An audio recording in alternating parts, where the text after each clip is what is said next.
Je viens partager avec vous aujourd'hui une petite expérience. Donc, mon sujet est assez axé sur l'observation de la Terre, pas la ressource en eau. Alors, en fait, la conférence traite de l'accès et la mutualisation à la donnée géospatiale. C'est un problème que tout le monde souffre lorsqu'on travaille sur la donnée spatiale. Alors, en principe, ça doit être, la donnée géospatiale doit être un levier pour le développement. Alors, souvent, c'est un frein. Alors, je parle d'initiative GEOS, c'est une initiative mondiale qui a suivi un certain nombre de réunions, de décideurs au niveau mondial pour arriver à mettre en place une structure qui devrait libérer l'information géospatiale, favoriser son accès, donc sur le plan environnemental, mais aussi il y a aussi un aspect économique et commercial. Alors, attendez, oui. Bien. Alors, bien sûr, lorsqu'on parle de la donnée, il s'agit de parler de données environnementales, il s'agit de décrire un système complexe. Donc un système très complexe, interdépendant, multidisciplinaire, multidimensionnel, donc plusieurs systèmes échangeant dans le temps et aussi à l'échelle. Donc c'est un système très, très difficile à décrire, donc on parle plutôt d'un système de système, donc plutôt un système de système. Alors la donnée, bien sûr, lorsqu'on va prendre une décision, c'est une donnée géophysique, on ne peut plus maintenant se contenter avec des données descriptives, donc il faut aller, par exemple, je ne sais pas, pour le CO2, etc., il faut donner des valeurs chiffrées. Donc c'est pour cela qu'on va vers la précision. Alors, je ne sais pas si j'ai sauté, oui. Alors bien sûr, dans un schéma classique, observer, ça veut dire mesurer, analyser, mais aussi partager. Et lorsqu'on partage, il y a plusieurs partages. Ça dépend avec qui je vais partager. Est-ce que je vais partager avec le scientifique, mais aussi, est-ce que je vais partager dans le sens informé. Donc informé au niveau de l'utilisateur, mais aussi décideur. Alors, bien sûr, lorsque les scientifiques travaillent dans des projets d'observation de la Terre, ils doivent penser déjà qu'ils vont fournir de l'information qui ne vont pas être utilisée pour eux-mêmes, mais aussi qui peut être reprise par d'autres utilisateurs. Donc, peu de données pour de nombreux utilisateurs. Donc, lorsqu'on va faire de l'information, il faut penser toujours que cette information, par la suite, peut être utilisée. C'est un souci que souvent on ne pense pas. Mais aussi, il faut savoir que beaucoup de données sont nécessaires pour un utilisateur. Parfois, ils sont, stockés sur un utilisateur, mais aussi utilisés pour un utilisateur. Alors, souvent, on dit que les données sont le carburant des analyses scientifiques, mais il faut dire, à ce niveau-là, que 50% des études ont montré que 50% de temps dans une étude est consacré à la recherche de l'information. Donc, ce qui est beaucoup. Alors, bien sûr, l'information au niveau politique, pour être bref, 60 à 80% de toutes les décisions politiques se basent sur l'information spatiale, donc de son importance. Donc, je ne vais pas commenter pour souci de temps. Ça intervient dans tous les processus, depuis lorsqu'on pose le problème jusqu'à son évaluation. Alors, bien sûr, c'est un problème où tout le monde s'est réuni sur la table parce qu'en fait, il y a un problème de l'information. Et le sommet de Rio a placé un plan d'action, l'Agenda 21, qui aborde le besoin de l'information, le développement de bases de données appropriées parce que l'information existe, mais il faut quand même que cette information soit utilisable, et aussi échange d'informations. On va voir tout ce schéma qui va amener le système d'aujourd'hui, c'est-à-dire d'abord l'information, mais aussi son partage, sa mutualisation. Alors, déjà en 98, donc le Rio 92, mais 98, Gore, qui était, un vice-président des États-Unis avec toute son influence environnementale, il a déjà parlé de transformer les données brutes en une information compréhensible. Parce que le problème, ce n'est pas les données, c'est que ces données soient utilisables. Alors, quelle est la situation réelle lorsqu'on veut chercher les données environnementales aujourd'hui? Parce que c'est une question qui est posée. Alors, trouver les données environnementales, c'est très difficile. On a dit que 50% des chercheurs passent leur temps, 50% de temps est consacré à la recherche de l'information. Deuxième chose, où se situent les archives de données? Il est où la donnée? Souvent, on se rejette la responsabilité. Alors souvent, les chercheurs doivent parler avec les chercheurs. On vous dit que la donnée existe dans l'administration qui ne veut pas la partager. Et vice-versa. Donc, des études, pas ici dans nos pays, mais en Europe. Ils ont constaté que 88% de l'information se trouve dans des universités, dans les serveurs, dans les laboratoires. Mal exploité, mal connu, impossible d'être géré par quelqu'un qui vient de l'extérieur, qui veut accéder à l'information. Donc parfois l'information, elle est là. Le problème, c'est sa visibilité. C'est ça le problème. Le problème ne se pose pas chez nous au niveau mondial. C'est pour cela cette initiative GEOS, pour essayer de ressortir de l'information. Alors, je prends l'exemple de Landsat. Tout le monde connaît Landsat, ceux qui travaillent sur les détections, etc. Alors Landsat, en 98, c'est un décideur qui parle. Et il a dit, on a accumulé beaucoup d'informations, je dirais, et que ça n'a pas bougé, même pas un neurone d'un seul cerveau humain. On sait très bien qu'en 2005, Landsat a été libéré, et il était ouvert au public, et on sait tout ce qui a été utile pour les chercheurs, notamment dans nos pays africains, où on n'a pas de l'information. Vous voyez qu'il y a beaucoup de bénéfices lorsqu'on libère l'information, et l'idée viendrait par la suite. C'est-à-dire, le bénéfice qu'on fait lorsqu'on libère l'information est supérieur lorsqu'on vend l'information. Donc, il y a ce qu'on appelle la valeur ajoutée. Alors, où chercher l'information? Google, ok, tout le monde le sait. Mais Google, ok, mais ce n'est pas un instrument adapté aux scientifiques. Je dirais dans le terme d'analyse, etc. Donc il y a Google Maps, un peu plus développé, mais ça reste toujours de l'information brute. Donc il faut penser à faire un Google pour les scientifiques, d'échange, une plateforme de données, etc. Alors bien sûr, les données coûtent de l'argent, c'est important. Je dirais l'argent pas pour nous, pour le contribuer au niveau national, global et mondial. Donc beaucoup d'argent qui ont été fournis, beaucoup de projets, mais cloisonnés, isolés. Chaque projet, il va produire des outputs qui vont rester là. On sait très bien, ils rentrent dans des innovations, des universités, mais il n'y a aucune liaison. Et donc il y a de la redondance. Et ça, ça a été remarqué au niveau mondial, il y a beaucoup d'argent qui sont mis dans les projets, et donc on ne voit pas. Alors, même les outputs, les produits des projets ne sont pas compatibles. Parce qu'ils sont des formats différents, qualités différentes, échelles différentes, projections différentes. Donc il y a un grand problème qui se pose. Mais si on veut partager, on n'a pas le moyen de le faire. Alors, bien sûr, il y a aussi la résolution. On a vu comment l'évolution des imageries au niveau de la résolution. Donc, lorsqu'on change de résolution, on change de technique, on change de traitement. Il y a un problème de gestion de l'information. Il faut avoir des machines puissantes. Donc tout ça, c'est des problèmes qui empêchent cette mutualisation, ce partage. Alors donc, il est difficile, une petite conclusion rapide, il est difficile d'intégrer les données géospatiales pour plusieurs raisons. D'abord, les données manquantes. Donc souvent, on trouve des données manquantes, des trous d'information. L'exemple, par exemple, les cartes pédologiques au Maroc, il n'y a rien. Parfois, s'il y a données, il y a peu d'informations, de métadonnées, on ne sait pas d'où viennent ces informations, il y a beaucoup de cartes qui circulent et on ne sait pas. Donc ça, c'est très important. L'incompatibilité de format. Chacun travaille avec des formats différents. Je ne parle pas de l'incompatibilité, même des projections au Maroc, on a un grand problème. Vous savez, WGS, 4 zones, etc. Données fragmentaires et parfois redondantes. Et on ne sait pas où les localiser. Et puis la politique de données. Alors on ne sait pas, on est encore réticents ici, on est en train d'hésiter. Alors il y a une politique de données, on ne sait pas. Toujours au niveau de nos pays, on ne sait pas exactement qu'est-ce qu'on va faire avec la donnée, quelle est l'information qu'on va libérer, et non, entre-temps, ça prend du temps, il y a beaucoup de pertes au niveau d'argent en réalité pour le pays. Alors, comment disséminer les données de l'information d'une meilleure manière, plus efficace? Ça, je reviens toujours, c'est un problème qui se passe au niveau mondial, parce que le monde doit travailler sur la même longueur d'onde. Sinon, il y a une perte.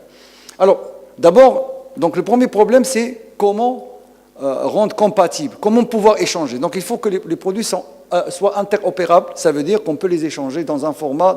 Alors on va parler par la suite de standards. Alors ça veut dire technique au niveau de format, de schéma, etc. Aussi sémantique au niveau de, je dirais, de langage, etc. Donc concept commun, etc. Au niveau légal, donc il faut que tout le monde, qu'il y ait des lois au niveau international mais aussi au national. Et puis au niveau humain, c'est un peu plus difficile. Hein. Donc il faut que les gens acceptent, ces cultures acceptent, ces problèmes de génération, acceptent de travailler ensemble. Ça, c'est autre chose. C'est à travailler. Hein. Alors, dans ce cas, on a créé des standards, l'objectif de créer des standards internationaux, dans lequel tous ces éléments vont intervenir, la méthode donnée, le droit, l'autorisation, etc. Donc tout ça va jouer, pour qu'on puisse partager, il faut que ce soit clair pour tout le monde. Si je partage, il faut absolument que mes informations soient, que mes droits sont... Mais ça, je dirais, ça se pose au niveau même de l'Internet, hein, qui sont les droits, etc. Donc je ne vais pas définir par souci de temps, qu'est-ce que ça veut dire un standard, donc il n'y a pas de problème.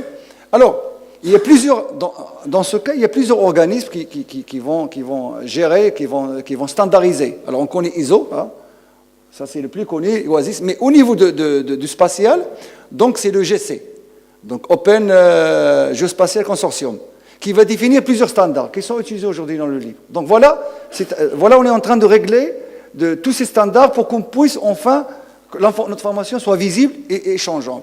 Alors voilà, donc dans ce schéma, vous avez la composant intégration.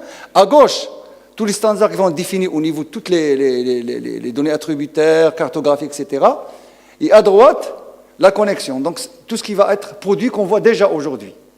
Alors maintenant qu'on a défini le standard, comment connecter l'information. Donc, comment connecter les standards? Parce que voilà, OK, on a standardisé, comment faire passer de l'information à tout le monde, qu'on puisse échanger dans un standard clair et net. Alors bien sûr, on parle de l'infrastructure de données spatiales, donc SDI. Alors, c'est un environnement favorable qui soutient l'accès facile à l'utilisation des données géospatiales, des référentiels de données au niveau de la découverte, la visualisation, l'évaluation et l'accès aux données et de l'information géospatiale. Je parle de l'information géospatiale, c'est-à-dire que je peux accéder, charger, etc. Alors, il a été défini par Global SDI comme un parapluie de politiques, normes et procédures dans laquelle les organisations et les technologies interagissent pour favoriser l'utilisation, la gestion et la production des données géospatiales. Donc on va travailler dans un seul monde. On ne peut pas travailler, je dirais, en bémol. Il y a une note qui a été donnée, il faut la suivre. Alors bien sûr, lorsqu'on parle d'SDI, il y a quand même une vision. Il faut qu'il y ait déjà, au niveau, je dirais, au niveau local, régional, national, international, une vision. On ne peut pas travailler comme ça, parce qu'il y a des objectifs. Alors bien sûr, on a besoin des ingréments. Il faut déjà avoir de la donnée, ou la produire. Il faut une infrastructure dans laquelle on va emmagasiner l'information, et même parfois des traitements, parce qu'on a parlé tout à l'heure des machines, etc. Mais il y a moyen de pallier, aujourd'hui avec toutes les technologies cloud, etc., qui permettra, même avec une petite machine, de pouvoir utiliser. Donc tout ça, en fait, toutes ces politiques étaient dessinées. Aujourd'hui, on est pratiquement à la fin de ce plan décennal. Il faut aussi de l'argent, des fonds. Donc si on n'a pas de l'argent, on ne peut pas travailler, ça coûte cher. Mais aussi de la compétence. C'est ce qu'il faut développer pour nos pays. On a très peu de compétences, mais surtout une gouvernance, une politique qui suit. Vous avez des décideurs qui comprennent. Ils comprennent qu'aujourd'hui, que le monde change. Ils vont à l'action, ils parlent moins. Donc ça, c'est un problème qu'il faut absolument résoudre. Donc, certains pays, lorsqu'ils ont compris, ils avancent plus vite, donc ils produisent, je dirais, de bénéfices, de l'argent, parce que le marché de l'eau spatiale, c'est des milliards et des milliards.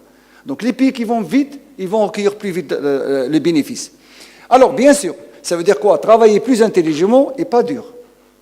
Parce que le marché, aujourd'hui, il y a des entreprises partout dans le monde qui travaillent sur le net, avec zéro information.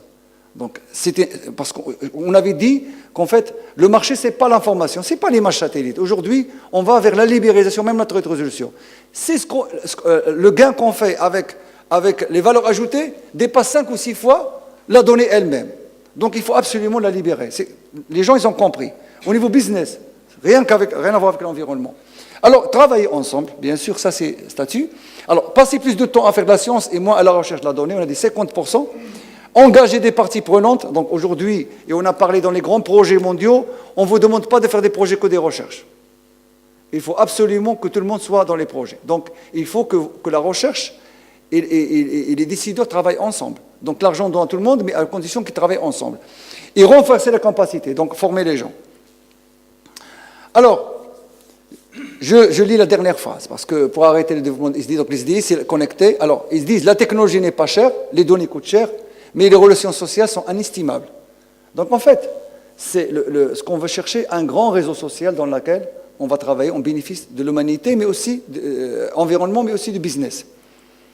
Alors, bien sûr, donc, le sommet mondial sur le développement durable de G8, donc c'est les grands décideurs, les grandes personnes qui décident de notre planète, avait lancé un appel d'action pour créer une infrastructure mondiale pour connecter l'ensemble des diversités de croissance d'instruments et systèmes d'observation terrestre, aérien, spatial et pronostic des changements des environnements globaux. Alors on voit très bien que GEO, le groupe d'observation de la Terre dans lequel tous les pays sont représentés, la majorité des pays, et puis qu'ils vont mettre en place leur instrument GEOS, qui est System of System de GEO. Donc, il se base à gauche sur l'infrastructure spatiale, sur le deuxième point, sur l'interopérabilité de la donnée, mais aussi le renforcement de capacité, l'innovation scientifique au service des citoyens et de la décision. Donc tout ça, c'est le système qui a été mis en place, qui est déjà fonctionnel. Alors je ne vais pas définir GEOS, mais simplement, c'est un système qui permet, puisque le temps ne le permet pas, d'accéder, de faire des connexions, d'utiliser des synergies davantage de solutions. Donc tout ça va dans ce sens. Aujourd'hui, c'est fonctionne. On va voir quel est l'impact. Nous, on fait des formations pour les étudiants en cycle, etc. On va voir aujourd'hui comment il faut travailler. Quelle est la tendance? C'est pour ça que je dis, je viens partager avec vous. Alors, GEOS, principe de partage des données, d'abord, un échange complet ouvert des données, des métadonnées au niveau mondial. Donc l'information, c'est du droit de citoyen. On parle des droits, c'est un droit. Être informé, mais pas informé, on vous dit l'information. Disposer de l'information. Beaucoup de pays ont compris. L'information, elle est libre. en tous les formats, raster, vectoriel, ce que vous voulez. Parce que c'est l'intérêt du pays lui-même. On ne va pas payer l'information 2 fois. Alors, mais accéder très vite et au coût minimal. Et puis, pas cher. Aujourd'hui, on parle de la haute résolution, de la très haute résolution, mais en principe, tout le monde parle que ça va être ouvert. Comme j'ai dit tout à l'heure, le gain qu'il fait avec la valeur ajoutée est supérieur, je veux dire au niveau économique. Alors, bien sûr, GEOS, construit sur la base d'un plan d'action décennal, 2005-2015, on est en 2014. Il reste une année. On n'est pas encore au courant de ce qui se passe. Alors, ce plan donne une vision définie pour GEOS. Sa portée et les bénéfices entendus sur 9 domaines d'application de bénéfices pour la société. Alors, ils sont définis aujourd'hui, il y a des axes bien définis, interconnectés. Mais vous avez, aujourd'hui, lorsqu'on va proposer des projets, c'est dans ce sens. L'agriculture, la biodiversité, vous allez sur le net, c'est pas compliqué. Les 9 domaines d'intérêt sociétal, vous allez trouver qu'il y a plein, les gens travaillent depuis longtemps. Voilà. Alors, GEOS, donc voilà les 9 domaines d'intérêt sociétal et voilà les systèmes d'observation spatiaux, aériens, cryosphère, terrestre et océanographique. Donc, il y a tous ces systèmes-là qui sont complémentaires. Alors, qu'est-ce qu'il fait GEOS? GEOS ne fournit pas de l'information. Il fait le pont entre le fournisseur de l'information et l'utilisateur. Ça veut dire qu'il va faire la valeur ajoutée, que ce soit clair. Et ce qu'on veut par Géo, c'est un peu Google de l'information spatiale. Vous voyez un peu ce qui se prépare. Donc voilà, si on veut chercher des opportunités de travail, etc., c'est dans ce domaine-là. Ça rapporte vraiment beaucoup. Alors, revenons au projet. Je parle de mon expérience qui a été citée déjà par mon collègue, Dr Lansaré. Lorsqu'on voit les projets européens, H2020 aujourd'hui, FP7 hier, et puis d'autres projets, même maintenant on parlait des projets, ce qu'on vous demande aujourd'hui, ce n'est pas que produire la publication scientifique. Ok, très bien, pas de problème, le scientifique, il faut l'innovation. Mais aussi créer un système dans lequel on va capitaliser tout ce qui a été produit jusqu'à présent. Je prends l'exemple de GeoNetCap, c'est un projet où on a travaillé de 2010 à 2012, non, 2009-2012, quelque chose comme ça, 3 ans. On n'a fait qu'inventarier, encourager, chercher de l'information. Et puis les Européens lancent d'autres appels à projets. Et au Power Economic Empowerment, ça veut dire le renforcement ou bien économique. Donc, alors, dans ce cas, qu'est-ce qu'il fait ce projet? Il va capitaliser tous les projets dans d'autres régions du monde pour mutualiser et mettre l'information online, pour que toute l'information soit visible, encaraser des géoportails, les connecter. Un autre projet, par exemple, Yazon, la même chose. Et finalement, ce qu'on cherche aujourd'hui, que l'information devient vive. Tout ce qu'a produit, 2 minutes, d'accord. Tout ce qu'a produit le monde entier, le mettre ensemble. Tout ça, donc connecter tous les projets déjà produits. Donc on va travailler ce qui a été capitalisé pour justement ouvrir ces cloisons et enlever les isolations. Tout ce qui a été produit par les autres projets. Et finalement, GEOS, au niveau, je parle Europe, mondial, c'est ça. En fait, tous les projets aujourd'hui, on veut créer, pour revenir à la conférence d'hier, une grande big data. C'est ça la grande big data. Mais dans laquelle on a accès, pour ne pas chercher des terminologies un peu compliquées. Alors, c'est pour cela que je dis aujourd'hui, nous, à l'université, il y a plein de masters aujourd'hui, c'est bien, qui font le SIG, détection, etc. D'ailleurs, on ne parle plus de SIG détection, on parle de l'observation de la Terre. C'est un peu de terme qui commence à devenir vieux. Donc, alors, on est parti de SIG d'extrop, ce qu'on a l'habitude de travailler, ArcGIS, etc. Mais ça, c'est dépassé aujourd'hui. Pour les jeunes, faites attention. On le fait parce que c'est académique. Mais aujourd'hui, on va vers le SIG nuage. Donc, où vous travaillez, sur tout est gratuit. Ou si vous n'avez pas une bonne machine, vous pouvez travailler sur une machine virtuelle, je ne sais pas où le placer, en Australie, etc. Ou si vous n'avez pas le donné, vous devez vous débrouiller pour avoir la donnée. Faites attention, adaptez-vous. Alors, comme j'ai dit tout à l'heure, vous avez des machines à droite, à gauche, en Australie, aux États-Unis, je ne sais pas quoi. Vous avez des données quelque part, et ce qu'il faut, c'est ce que vous avez, vous, sur place, vos connaissances. Votre capacité à vous adapter dans le système. Vous, les jeunes. Parce que vous, c'est ce que l'avenir, je veux dire, c'est ce que le présent vous a déjà préparé. Alors, bien sûr, aujourd'hui, comme j'ai dit, on travaille à l'aise. On a toutes les possibilités. On a plein de logiciels qui sont libres, des centaines, plein de données quelque part. On me demande parfois, Monsieur Imran, est-ce que je veux... Écoutez, tout est là. Très vite. Alors, tout ça, 1 minute. Alors, allez, hop. Aujourd'hui, l'observation de la Terre est présente partout, voilà. Alors, je vais aux conclusions. Les conclusions, je prends mon temps. D'accord. Alors, l'observation de la Terre aide à faire des économies, sauver des vies, sauver des environnements. Ça, c'est acquis, tout le monde le sait. Mais le problème, qu'est-ce qu'il faut faire? C'est ça le problème. Donc c'est un problème pour les mondial. Moi, nous, il faut qu'on pense un jour. Hein. C'est bien, je remercie la Jeune Association parce qu'ils nous ont amenés pour un vrai problème. Hein. Donc, question de business. Lors de la commercialisation de l'observation de la Terre, les sujets plus larges de la politique d'information du secteur public, la comptabilité, le libre accès aux données, l'environnement et le partage de données doivent être abordés. Ils sont abordés superficiellement. Mais on ne va pas en profondeur, parce qu'il y a le côté business derrière. C'est des milliards de dollars, c'est un marché de milliards de dollars. Alors, les études montrent que dans les pays qui rendent l'information du secteur public disponible au secteur marginal ou sans frais, les avantages l'emportent largement sur les coûts et de nouvelles opportunités de marché sont créées dans le secteur privé. Ça, c'est des recherches qui ont montré ça. Donc, lorsqu'on libère l'information donc gratuitement, il y a un retour plus important. Alors, le modèle économique actuel ne reflète pas l'ampleur aussi de la dégradation de l'environnement et du changement climatique, parce qu'on en parle politiquement, mais aussi, c'est des outils qui vont jouer, contribuer sur le côté environnement. Disons que nous ne faisons pas assez pour expliquer que quand même, c'est des outils où ils vont rapporter d'une manière, je dirais, collatéralement. Donc, il y a encore un bénéfice. Alors, deuxième conclusion, c'est les objectifs de GEOS, c'est ma conférence. Donc, GEOS, le groupe d'exploration de la Terre, c'est un groupe mondial dans lequel, à travers GEOS 2005-2015, ouverture et partage de données. C'est ce qu'on veut, mutualiser. Alors, la disponibilité, l'objectif, le libre accès et le partage des données sont des éléments clés pour la réussite des applications de l'observation de la Terre. Alors, le groupe GEO vise à atteindre ces objectifs dans les 9 domaines d'intérêt sociétaux. Donc, c'est un récapitulatif, données, métadonnées, les modèles, etc. Mais travailler sur le web. Aujourd'hui, si on vous demandait qu'est-ce que vous voulez comme matériel, je dis un très bon débit. C'est ça, en fait, l'investissement. Ce n'est pas de gros matériel. Je pense qu'il est idiot aujourd'hui de mettre l'argent sur le gros matériel. Et ça, ce n'est pas encore clair. Par exemple, lorsqu'on va gérer des projets, et même au niveau de contrôleur financier, je lui dis, moi, je veux un grand débit, ce n'est pas encore clair. Donc, mais ça doit venir plus haut pour leur dire, attendez, ne bloquez pas, laissez passer, parce que la science avance très vite. Et le temps que les administrations comprennent qu'il faut faire, il y a des gens qui sont déjà, ils ont prégé le large. Donc, lorsque cela est possible, les lacunes dans la fourniture de données sont remplies. Oui, donc, ça n'empêche pas qu'on dise on va travailler que dans le ciel. Donc, il faut rêver, la tête rêvée, mais les pieds sur terre.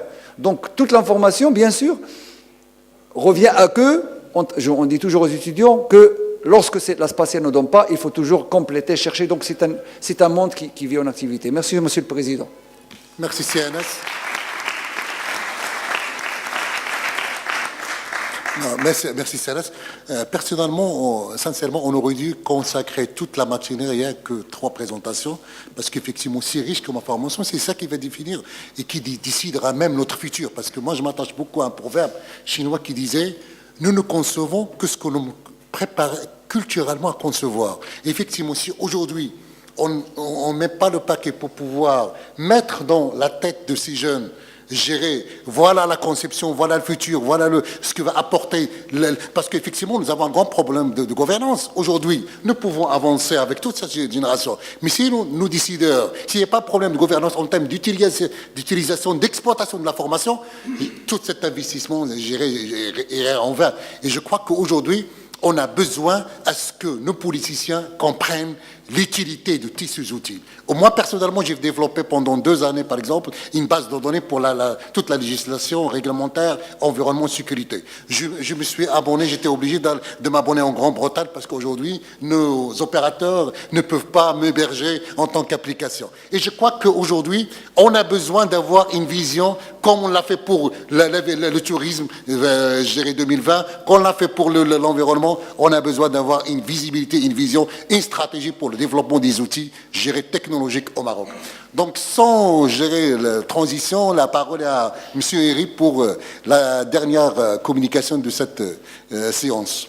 S'il vous plaît, si vous pouvez avoir la sympathie de le faire en un quart d'heure.